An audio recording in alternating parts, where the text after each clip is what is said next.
Hello hello நெருப்பின் பொறிகளை இருங்கள், தீட்டிய கூர்வாட்களை திட்டமிதோ கட்டிய நாய்கள் நாம் எட்டிய மட்டும் பாய்வதற்கு விருப்பம் உள்ளவராம் வெறும் பதவியில் பல பேர்.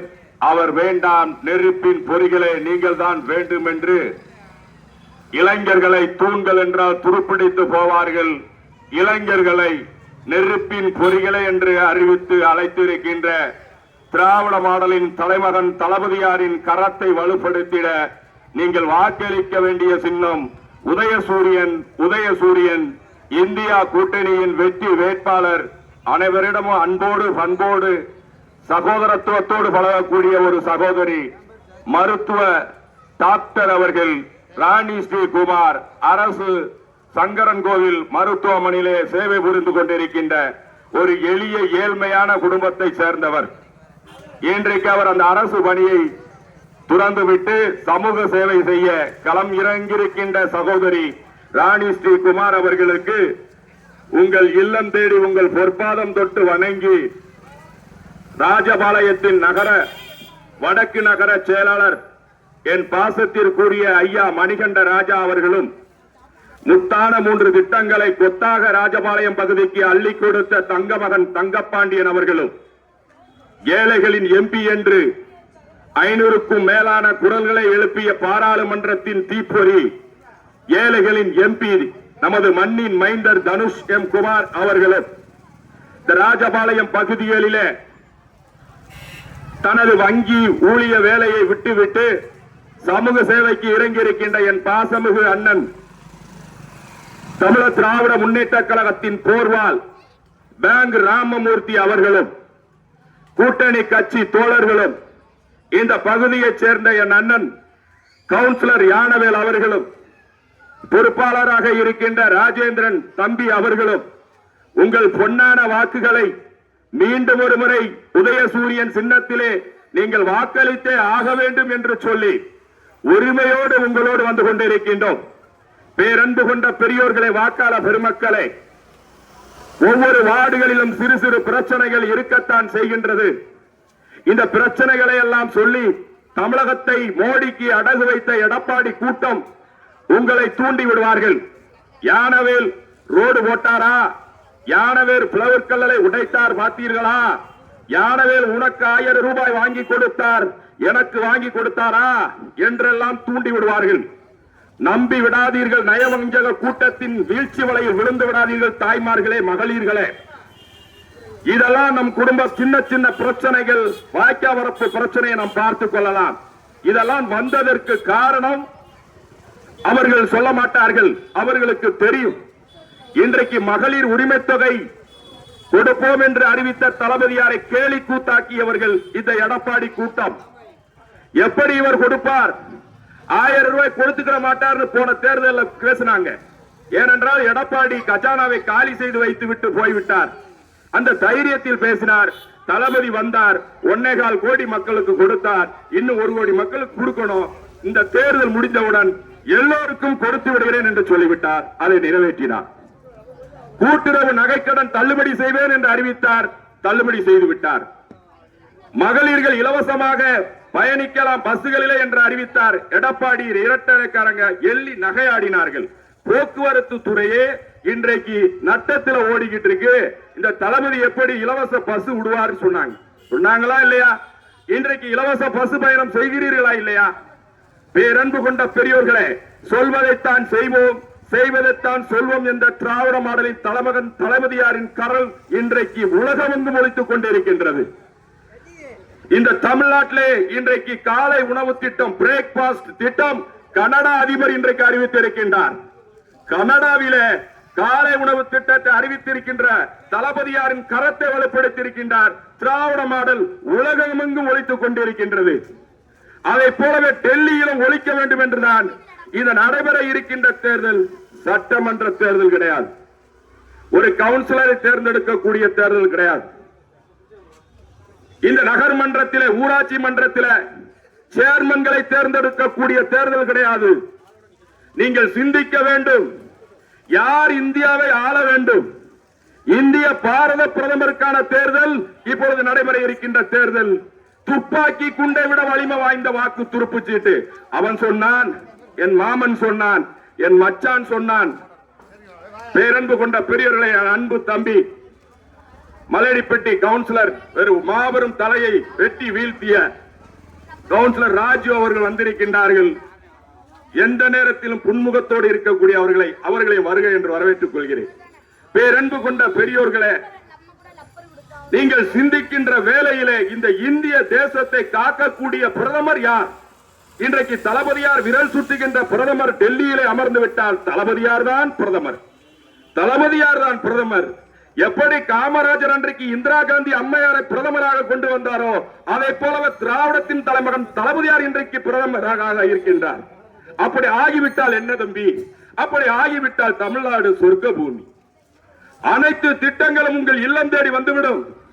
அனைத்து திட்டங்களும் மத்திய அரசு திட்டங்கள் முறையாக உங்கள் இல்லம் தேடி உங்கள் வாசலில் முத்தமிடும் என்று சொல்லிதான் உங்கள் பொன்னான வாக்குகளை பாசிச மோடியை வீழ்த்தி இந்தியாவை காக்க ஸ்டாலின் அழைக்கின்றார் என்று உங்களிடம் வாக்கு கேட்டு வந்து கொண்டிருக்கின்றோம். பேரன்பு கொண்ட பெரியோர்களே, ஒரு குடும்பத்தில் 4 பெண் குழந்தைகள் இருந்தால் அந்த 4 பெண் குழந்தைகளையும் ஒரே மேடையில் ஒரே நாள் திருமணம் வைக்க யாராவது முடியுமா? ஒவ்வொரு குழந்தையாக ஒவ்வொரு நேரத்திற்கு ஒவ்வொரு பொருளாதாரத்திற்கு தக்கனதான் அந்த திருமணங்களை அந்த 4 குழந்தைகளும் செய்து வைக்க முடியும். அதை போலத்தான் இந்த திட்டங்கள், இந்த வாரிகள் தூர்வாருவதும், இந்த பிளவர்கள் போடுவதும், இந்த ரோடு போடுறது எல்லாம் நாங்கள் செய்து கொடுப்போம். நீங்கள் உரிமையோடு கேட்கின்றீர்கள். இந்த முந்தா நாள் நான் வந்து பார்த்தேன், யானவேல தம்பி ராஜேந்திரன் இங்க நின்னாங்க. என்னென்ன செய்றீங்க? ரோடு போற. எத்தனை மணி? 12 மணி. ஒரே நாள போட்டு முடிச்சாங்களா? இது ஒரு விஷயம் அல்ல. ஒரே நாள் வண்டியெல்லாம் தூக்கி அண்ணனும் இவர் தம்பிய நான் பார்த்தேன். 12 மணி இருக்கும் நைட்டு. நீங்க முழிச்சிருக்க தூங்கிட்டு இருந்தீங்க. முழிச்சு பார்க்கும்போது ரோடு. இதெல்லாம் ஒரு பிரச்சனை அல்ல என்று நான் சொல்லுகின்றோம். எத்தனையோ திட்டங்கள் வர இருக்கின்றது. நம்ம கைவிட்டு போயிடக்கூடாதுமா? அவன் சொன்னான், இவன் சொன்னான், மாமன் சொன்னான், மச்சான் சொன்னான். கேட்காதீங்க. எல்லா பேரும் மற்றவனுக்கு உதயசூரியனை தவிர வேற எதுக்கு நீங்க போட்டாலும் அது பிரயோஜனமே கிடையாது. அது நோட்டாக்கு போடுற மாதிரி தான் சொல்றோம். நான் போட்டேன் ஒரு ஓட்டு உதயசூரியனுக்கு. பாரத பிரதமர் இருக்காருன்னா அது உதயசூரியனுக்கு நான் போட்ட ஓட்டுன்னு நீங்க நெஞ்ச தட்டி மார்தட்டி நெஞ்சு நிமிர்த்தி நிற்க வேண்டும் என்றால் உதயசூரியன் தான் நீங்க போடணும். செய்திருக்கின்றோம், உரிமையோடு கேட்கின்றோம். பேரன்பு கொண்ட பெரியோர்களை, ஏன்பா இந்த திட்டத்தெல்லாம் நீங்க சீக்கிரம் செஞ்சாங்கப்பா? இதெல்லாம் வார்கள்லாம் அல்ல, இப்படி ரோடெல்லாம் இப்படி இருக்கு. பேரன்பு கொண்ட பெரியோர்களை, ஒரு ராஜ தந்திரம் உங்களுக்கு சொல்றேன். இந்த ராஜபாளையத்தை எத்தனையோ சேர்மன்கள் ஆண்டிருக்கார்கள், எத்தனையோ எம்எல்ஏ எம்பிக்கள் இன்றைக்கு இருந்திருக்காங்க. ஆனால் அவங்க எல்லாம் தாமிரபரணி கூட்டு குடிநீர் திட்டத்தையும் ராஜபாளையம் கிராமத்தில் இருக்கும் இங்கிட்டு வராது. இங்கிட்டு ஸ்ரீலிபுத்தூர்ல தாமிரபரணி தண்ணீர் இங்க வராது.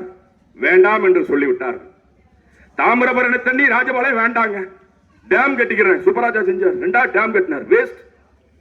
ஏனென்றால் பாதாள சாக்கடை திட்டம் அதையும் வேணான்ட்டார். இந்த பிரச்சனை தான். பாதாள சாக்கடைக்கு தோண்டி இருப்பாங்க, அதுக்கப்புறம் புலவர்கள் போட்டிருப்பான், தாமிரபரணி தண்ணிக்கு உடைச்சிருவாங்க. பாதாள சாக்கடை திட்டம் ஒரு இடத்துல லீக்கேஜா இருக்கும், ஒரு பாலத்தை போட்டுக்கிட்டு இருப்பான், அந்த இடத்துல புலவர்கள் போடுவான், அதை உடைப்பாங்க. இப்படியாக நீண்ட கால திட்டங்களான 600 கோடி ரூபாய்க்கு மேலான இந்த திட்டங்களை பரவாயில்லை, என் மக்களுக்கு மருந்து எப்படி சாப்பிடும் போது கசக்குமோ, சாப்பிட்டதற்கு அப்புறம் அந்த மருந்து குணமாக்கி என் மக்கள் எப்படி இன்பம் அடைவார்களோ அது போலவே 5 ஆண்டு திட்டம் நீண்ட கால திட்டமானாலும் இந்த 3 திட்டங்களும் கண்டிப்பாக வேண்டும். இந்த திட்டங்கள் சீராக செயல்படுத்திவிட்டால் இந்த திட்டங்களினால் ராஜபாளையம் சொர்க்க பூமியாகும் என்று சொல்லி சின்ன சின்ன பிரச்சனைகள் மக்கள் மத்தியில் வந்தால் பரவாயில்லை. நெடுங்காலத்திலே எதிர்காலத்திலே இந்த ராஜபாளையம் எவ்வளவு புயல் மழை வெள்ளம் தண்ணி வந்தாலும் பாதாள சாக்கடையோடு ஓடிவிடும், எந்த வாடுகளும் தேவையில்லை என்று சொல்லிதான் எங்கள் தங்க மகன் தங்க பாண்டியன் 3 முத்தான திட்டங்களை கொத்தாக பெற்று தந்தான் தளபதியிடம். இந்த ரயில்வே பாதாள மேம்பாலம், அந்த மேம்பாலமும் தாமிரபரணி தண்ணியும் இந்த பாதாள சாக்கடை திட்டமும் என்பதை மார்தட்டி நாங்கள் சொல்லிக் கொள்வோம். அந்த நீண்ட கால திட்டங்கள் தான் இந்த சின்ன சின்ன பிரச்சனைகள் வந்திருக்கிறது. இதை தூண்டி விடுவார்கள். நம்பி விடாதீர்கள். 500 ரூபாய் தளபதி சொல்லியிருக்கார். கேஸ் சிலிண்டர் 500 ரூபாய். இந்த மோடி 2014 350 ரூபாய் இருந்த கேசுங்க.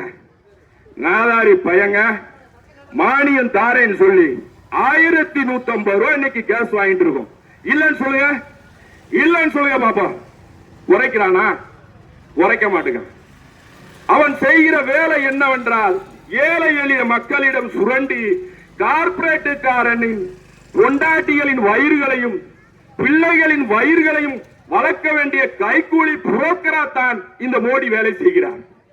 பேரன்பு கொண்ட பெரியோர்களை, வாக்காள பெருமக்களே, உங்கள் பொன்னான வாக்குகளை உதயசூரியன் சின்னத்தில் அளித்தால் இந்த மோடியின் முகத்திரை கிழிக்கப்படும். ஏங்க 2 இட்லிங்க, 2 இட்லி நீங்க போய் ஒரு ஆனந்தாலயோ ஒரு ஹோட்டல்ல சாப்பிட்டு பாருங்க. 7 14 ரூபாய். சரி, அதோட போகுது அப்படின்னு நம்ம 1 ரூபாய்க்கு இட்லி சாப்பிடுவோம். இப்ப 7 14 ரூபாய். சரி கொடுத்துடலாம் பார்த்தா ஜிஎஸ்டி 8 ரூபாய். 22 ரூபாய் 2 இட்லி சாப்பிடுவதற்கு ஆக்கியவன் மோடி. அதுல மட்டும் போடல, இன்றைக்கு பாத்தீங்கன்னா நம்ம சாப்பிடுற அரிசிக்கு போட்டிருக்காங்க ஜிஎஸ்டி. அரிசி விலை எவ்வளவு பாருங்க. 30 ரூபாய்க்கு வாங்கியிருந்த அரிசி இன்னைக்கு 90 ரூபாய். நல்ல அரிசி வேணும்னா 60 ரூபாய் டு 90 ரூபாய் ஜிஎஸ்டி. அதுலயும் ஜிஎஸ்டி. சரி, இந்த ஜிஎஸ்டி எல்லாம் போடுவார்கள். போட்டா என்ன செய்யணும்? அந்த ரூபாயை வாங்கி மாநிலங்களுக்கு அவங்களுடைய புயல் பூகம்பம் வந்துச்சுன்னா கொடுக்கணுமா வேண்டாமா? இவனுக்கு யார் அந்த ரூபா? மாநிலங்கள் இதை வசூல் பண்ணி உனக்கு ரூபா கொடுக்கு. நீ தனியா வீட்டுல இருந்து கொண்டு வரியா? ஒவ்வொரு மாநிலமும் தமிழ்நாடு, ஆந்திரா, கேரளா, கர்நாடகா, மணிப்பூர் எல்லாம் கொடுக்கிற ரூபா தானே உனக்கு. அதை அவங்களுக்கு திருப்பி கொடு என்று இன்று வரை என் தளபதி மடியேந்தி பிச்சை கேட்டுக் கொண்டிருக்கின்றார். உங்கள் ஒருவருக்காகவும் தமிழக மக்களுக்காக. மாண்புமிகு மோடி அவர்களே, என் தலைவன் பேச்சு பாத்தீங்கன்னா அந்த அண்ணாமலை பேசுறத நான் சொல்றேன், அநாகரிகமா பேசுவான். ஆனா எங்க மாண்புமிகு தளபதியார் பேசுறாரு, மாண்புமிகு மோடி அவர்களை என்ன பேசுவார்? எந்த அப்படி மரியாதையா பேசுறார். ஆனா அந்த பாரத பிரதமர், நான் திமுகவை அழிச்சிருவேன், வெட்டிடுவேன், கொண்டுருவேன். என்ன பேச்சு? ஒரு பாரத பிரதமர்னா எல்லாருக்கும் சமங்க. எங்க தளபதி இருக்காருன்னா 1000 ரூபாய் அதிமுக பார்த்து கொடுக்கலாம இருக்காரா? திமுக காரர்களுக்கு மட்டும் கொடுக்கிறாரா? அவர் தளபதி மக்களின் முதல்வர், எல்லாருக்கும் வரும். நல்லா சொல்லுங்க, உங்க மனசை தொட்டு சொல்லுங்க. சொல்ற திட்டம், செய்யற திட்டம் இன்றைக்கு இந்த யானவேல் செய்யறாருன்னா இந்த பக்கத்துல திமுக காரங்க வீட்டுக்கு மட்டும்தான் ரோடு போட்டிருக்காரா? சொல்லுங்க. அப்ப என்ன அர்த்தம்? மக்களின் முதல்வர் என்றால் தமிழ்நாட்டு மக்களின் முதல்வர், திமுக முதல்வர் கிடையாது. எங்கள் தளபதி திமுகவின் தலைவர், திராவிட மாடலின் தலைவர் என்றுதான் சொல்லுகின்றோம். ஆனால் மக்களின் முதல்வர். அப்படி இருக்கும்போது எல்லா திட்டங்களும் எல்லா கட்சிக்காரங்களுக்கும் போகணும். எதிர்கட்சிக்காரர், மாற்று கட்சிக்காரர் அப்படி அல்ல. இது திராவிட மாடல் என்பது எப்படி ரயில் பிரயாணத்தில் நாம் ரயிலில் முந்தி அமர்ந்தவர்களுக்கு பின்னாடி வருபவர்கள் காலை மடக்கி கொண்டு பாதை கொடுக்க வேண்டும், அது போலவே எதிர்கட்சிக்காரர்களுக்கு சட்டசபையில ஆளுங்கட்சிக்காரர்கள் மரியாதை கொடுக்க வேண்டும் என்று நாகரிகத்தை கற்றுக் கொடுத்த தென்னாட்டு பெருநாட்டா அறிஞர் அண்ணா தோற்றுவித்த கழகம் இந்த திராவிட கழகம். நாகரிகமாக பேசப்பட்ட கொண்ட கழகம். ஆனால் இந்த அறவேக்காட்டு அண்ணாமலை இன்றைக்கு சொல்லி இருக்கின்றார், இந்த தமிழகத்திலே நடந்த கிந்தி எதிர்ப்பு போராட்டம் என்பது பிஞ்ச செருப்பு என்று சொல்லி இருக்கின்றார். பிஞ்ச செருப்பு என்று சொல்லுகின்ற அறவேக்காடு அண்ணாமலையே, உன்னை போன்ற பிஜேபி, பாஜக, உன்னை போன்ற RSS, உன்னை போன்ற அறவேக்காட்டுகளை அடித்து அடித்து பிஞ்ச செருப்படா அந்த பிஞ்ச செருப்பு என்று சொல்லுகின்றோம். பேரன்பு கொண்ட பெரியோர்களே, அறவேக்காட்டு அண்ணாமலை இந்திய எதிர்ப்பு போராட்டத்தை பிஞ்ச செருப்பு என்று சொல்றார். விட்டு வைத்திருக்கிறோம் என்றால் என் தளபதியின் நாகரிகமான அரசியலால் தான். இன்றைக்கு மோடி வாரத்துக்கு 2 முறை இங்கே தமிழகத்திற்கு வந்து போகிறார் என்றால் இங்கே உள்ள சட்ட ஒழுங்கு என் தளபதியால் சீராக இருப்பதினால் தான். ஆனால் மோடி சொல்றான் இங்க சட்ட ஒழுங்கு சரியில்லை, போதை பொருள் கடத்தல். எடப்பாடி அடப்பாடி எடப்பாடி அட மோடி, டேய் முந்திரா துறைமுகம் எங்கடா இருக்கு? தமிழ்நாட்டிலே இருக்கு. 1,75,000 கோடி போதை பொருள் பிடிபட்டது. அம்பானி அதானியோட மகன் கௌதம் அதானி உரிமையாளர் முந்திரா துறைமுகம் குஜராத்திலே. அந்த 1,75,000 கோடி போதை பொருள் சிபிஐ இன்னைக்கு என்னடா செஞ்சீங்க? ஐடி என்ன செஞ்சீங்க சொல்லு பாப்போம். அறவேக்காடு அண்ணாமலை சொல்றா பாப்போம். இங்க போதைப் பொருள் ஒருத்த ஜாபர் சாதி கைது செய்யப்பட்டான். எந்த அளவு அட்டையே இல்லாம புடுங்காரு அவனை. அவனை அடிப்படை உரிமையில இருந்து தூக்கி எறிஞ்சாரு. நான் என் பொண்டாட்டியோட சண்டை போட்டா என் தளபதியாடா பொறுப்பு? எவனோ ஒருத்தன் தவறு செய்தால் என் தளபதியை கேட்கிறிய? 1,75,000 கோடி போதைப் பொருள் இன்றைக்கு குஜராத்தில பிடிபட்டிருக்க. அதானியோட மகன் கௌதம் அதானி தான் அதுக்கு உரிமையாளர். அவனை என்னடா செஞ்சீங்க சொல்லுங்க பாப்போம்.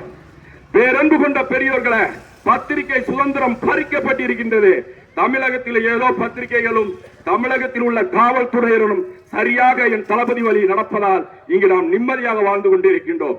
ஆனால் ராபேல் விமானம் வழங்குவதல் முதல் இன்றைக்கு நீதிபதி, உச்ச நீதிபதி சந்திரசூட் அவர் வழங்கிய தீர்ப்பு, தேர்தல் பத்திர ஊழல், மோடி 8,250 கோடி ரூபாய் ஊழல் வரைக்கும் வெளிக்கொண்டு வராமல் முடக்கி இருக்கின்றார்கள்.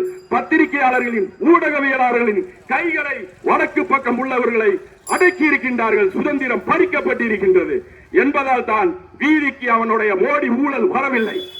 பேரன்பு கொண்ட பெரியோர்களே, பழைய பஸ் ஸ்டாண்டில செங்கோட்டை நேஷனல் ஹைவேஸ் ரோடு மோசமான நிலையில் இருக்கின்றது. ஆனால் அதையும் எங்கள் தங்க மகன் தங்கப்பாண்டியன் தான் அந்த கெட்ட பேரையும் தாங்கிக் கொண்டிருக்கின்றார் என்பதை நீங்கள் புரிந்து கொள்ள வேண்டும். நேற்று ராஜ்நாத் சிங் என்ற ஒரு சங்கி ரோடு ஷோ நடத்தினேன்னு சொல்லிட்டு 10 பேர் தாங்க ரோடு ஷோல இருந்தான். அவ்வளவு தூரம் சீன் போட்டாங்க. நாங்கெல்லாம் ஓட்டு கேட்க களம் இறங்கி மக்களோடு மக்களாக அவர்கள் பாதங்களை தொட்டு வணங்கி திட்டங்கள் செய்ததை சொல்லி நாங்கள் ஓட்டு கேட்கிறோம். ஆனால் இந்த பயலுக புதுசா ரோடு ஷோன்னு ஒண்ணு வச்சிருக்காங்க. என்ன பண்றான்? மக்களை எல்லாம் சைடுல நிப்பாட்டுறான். நிப்பாட்டிட்டு வண்டியில ஏறி அப்படியே டாட்டா காட்டிட்டே போறான். இது என்னங்க தேர்தல் பிரச்சாரம்? மக்களோடு மக்களாக தலைவர்களும் தொண்டர்களும் எம்எல்ஏக்களும் பயணிக்க வேண்டாமா? பேரன்பு கொண்ட பெரியோர்களே, அந்த ராஜ்நாத் சங்கி வந்தாரே, அங்க பழைய பஸ் ஸ்டாண்டு பெட்ரோல் பல்க்ல இருந்து திரும்பிட்டான்.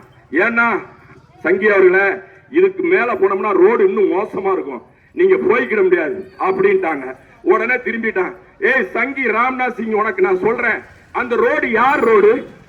National highway. நேஷனல் பழைய பஸ் ஸ்டாண்டு முன்னாடி Sengottai Tenkasi national highway Modi road.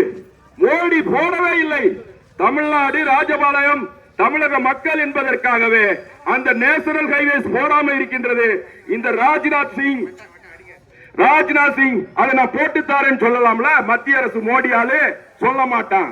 அந்த சுமையவும் எங்கள் தங்க மகன் தங்கப்பாண்டியன் அவர்கள் தான் சுமந்து கொண்டிருக்கின்றார்கள். பரவாயில்லை, தேர்தல் முடிவடைந்தவுடன் விரல் சுட்டுகின்ற இடத்திலே பாரத பிரதமர் அமைந்து விட்டால் அந்த நேஷனல் ஹைவேஸும் உடனாக போட்டு தரப்படும் என்று சொல்லி இதோ எங்கள் பாசமிகு அண்ணன் தங்கப்பாண்டியன் அவர்களும் ராஜபாளையம் நகரத்தின் வடக்கு நகர செயலாளர் மணிகண்ட ராஜா அவர்களும் ஏழைகளின் எம்பி என்று எத்தனையோ பாராளுமன்றத்தில் குரல் எழுப்பிய ஏழைகளின் எம்பி தனுஷம் குமார் அவர்களும் உங்கள் பொற்பாதம் தொட்டு உதயசூரியன் சின்னத்திலே வாக்கு சேகரிப்பார்கள், பேசுவார்கள் என்று சொல்லி என் உரையை முடிக்கிறேன். நன்றி, வணக்கம்.